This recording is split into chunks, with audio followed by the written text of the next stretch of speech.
Many chiropractic offices have decided to invest in spinal decompression machines or tables to aid in the care of spinal pain and most often in the therapeutic management of herniated discs. But what exactly is it? Spinal decompression tables come in a variety of styles and price points from different companies, but at the core, you will have a table of some sort and a computer. The patient is placed in straps or a harness, and then that is connected to the table according to the area being worked on.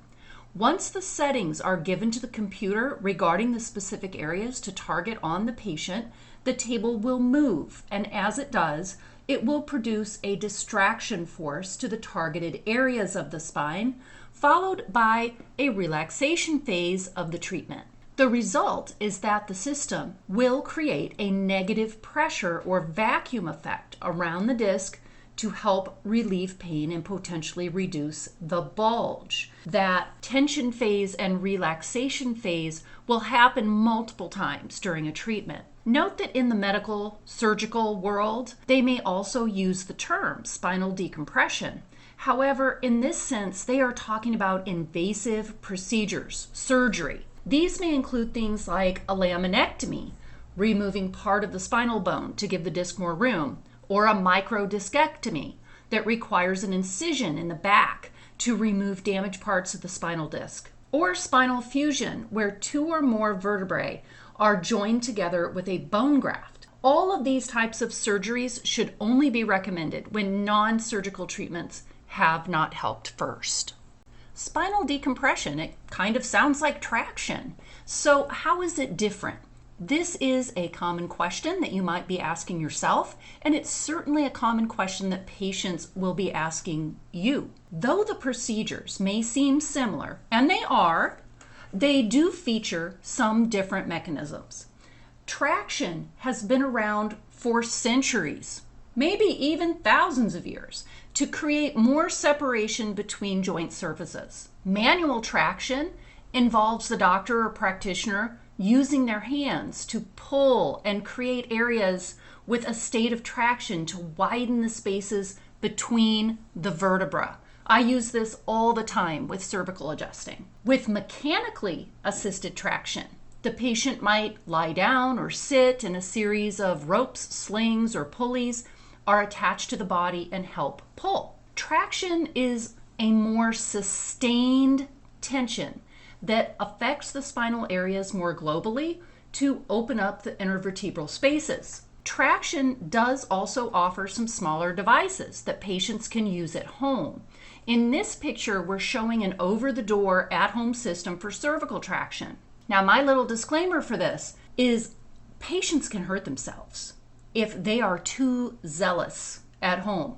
They should always be given very, very clear instructions. More is not better when it comes to the right tension in traction. So that said, traction is more global as far as the region of the spine it affects and features a more sustained tension. It's got a set rate and force. With spinal decompression, computer technology utilizes programs that create variations in the traction and tension depending on what is being treated and where, rather than simply pulling on the spine at a preset rate and force. The body can be positioned for the most optimal influence on, say, a disc bulge location and which way the disc has bulged. Is it bulging to the back? Is it bulging to the front? Spinal decompression systems can also adapt to a patient's body's reaction and allows the patient to keep the body in a more relaxed state throughout the treatment, which helps make the intervals of traction more effective and create a vacuum negative pressure effect to help reduce or suck in the disc bulge and pull it away from the nerves. Some patients have even reported going to sleep during this procedure. Spinal decompression is considered by many to be a more targeted and sophisticated form of treatment that takes the concepts of basic traction to the next level. Multiple studies have shown that when either motorized traction or spinal decompression treatments were added to conventional treatments, the results were more effective than conventional treatment alone. So both decompression and traction have therapeutic benefit, and they share similar goals. Spinal decompression has certainly had many favorable outcomes for disc patients, which accounts for the rising popularity. At the end of the day, there is a place for both in our therapeutic toolboxes. Research continues to be conducted on the efficacy of both procedures. Most can agree, however, that spinal decompression tends to be a more comfortable and consistent experience for patients.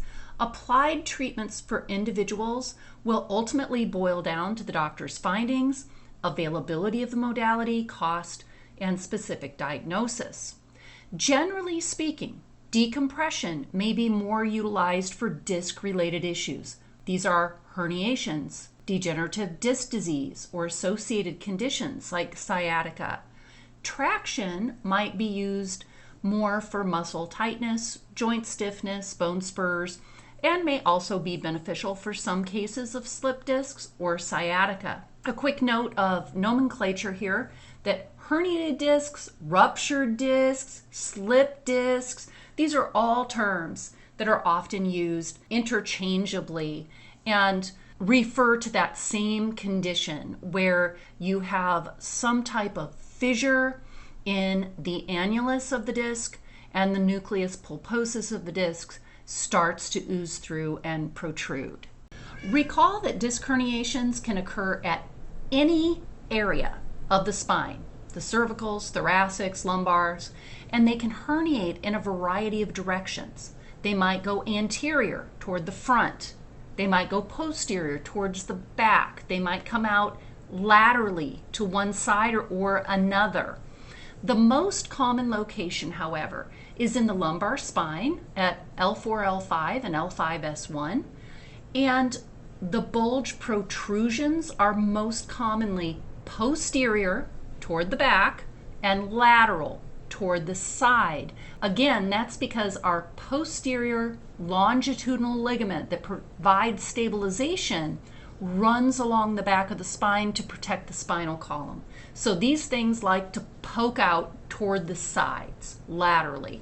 This unhappy location is right at the opening where the nerve roots enter and exit the spinal column through that foramen or hole. The nerves in this picture are shown in yellow to help you visualize this. In the low back, this can often be accompanied by lower extremity pain. If you had a herniation in the neck, the upper extremities, one or both, may be affected. Patient placement on a spinal decompression table is determined by the diagnosis, location, and direction of the herniated disc. If a patient had a disc bulging toward the front of the spine and is positioned for a posterior bulge, it can create more problems. This is why having all the needed information documented is so very important, and we'll talk about that in just a moment. The subtle pumping motions of spinal decompression create what is called imbibition in the discs. It's kind of a pumping of the discs and surrounding structures. That's why there's very precise distraction and relaxation, all of which may not be at the same tension or intensity. This helps nutrients to be exchanged at the level of the disc and helps disperse inflammation around the nerve roots to reduce pain. Settings on a spinal decompression machine, again, will correlate to the condition being treated to create that imbibition of the tissues through the pumping motion of intermittent distraction and relaxation, which again will cycle through multiple times of distracting and relaxing during a single treatment. According to the informational PowerPoint available from the FCLB, Federation of Chiropractic Licensing Boards, conditions often treated with intervertebral disc therapy, like spinal decompression, are part of the 722.0 coding series and may include diagnoses such as herniated discs, bulging discs, fragmented discs, degenerative disc disease, pinched nerve, sciatica, spinal stenosis, arthritis, facet syndrome, and spondylolisthesis. It's important that a proper exam and diagnosis is accomplished prior to any treatment and includes a complete, thorough medical history, complete physical exam, imaging of the spine, X-rays, CT or MRI, often with additional discography or electrodiagnostic studies. Note that patients may bring or request some studies be shared from another office if, for example, they had tests upon an initial recent visit to an orthopedist and is now sharing the findings. There is no issue with this as long as the tests were recent. A specific and accurate diagnosis is needed before any decompressive treatment. It needs to include the specific level of disc disease along with verification of the direction, orientation of the bulge. This helps the doctor determine how to best position the patient on the table and whether flexion or extension is best for that specific situation. I'd like to take a moment here to also say these things are the doctor's responsibility. We are mentioning them here for the CA's information, but the doctor is responsible for diagnosing and dictating patient positioning and machine settings, for all of the examination process, the information, and for billing. Staff need to ensure that the dates are properly reflective of service. The big take-home point here is that patients must meet a criteria and have certain information in hand in their file before they should ever be considered as a candidate for this machine. Also, according to the FCLV PowerPoint and part of documentation needs and patient safety, before the onset of decompression, patients must be carefully evaluated with a full assessment and documentation. The benefit of repeated movements on pain centralization, intensity, and location with flexion, extension, and spinal distraction must be clinically evaluated and considered before proceeding with decompression. This should all be in the patient's chart in case of audit. This must exist prior to treating and must demonstrate a sample period of tolerance testing of the procedure motions prior to the onset of loading and resistance on the machine. Documentation must reflect gradual loading resistance, recording of incremental resistance advances, and the patient tolerance at each level must also be documented. Calculation of the amount of force exerted is critical so as not to injure the patient. Again, this is part of the doctor's responsibility, but as FYI, formulas ranging from 50% of the patient's body weight minus 50 pounds to 50% of the patient's body weight minus 10 pounds, depending on individual patient attributes, are typical. Just like any other treatment modality, decompression also has its list of contraindications to treatment. Those include, listed on this slide, severe osteoporosis or osteomalacia, vertebral fractures, spondylolisthesis, grade 2 or higher. That's when one bone is slipping anteriorly or forward off the bottom bone. It often happens at around L5. Spondylolysis, unstable post-surgical conditions, any kind of surgical hardware, tumor, infection, acute inflammatory disease, dislocations, ligament tears or ligament ruptures, spinal instability or peripheral signs of it on flexion and extension, neurological conditions or deficits, and pregnancy. Follow the rules for your state and for insurance and read the specific manual for the machine in your office. It is paramount that you follow the rules in your state, Medicare, and other insurance companies to ensure compliance administering the treatment.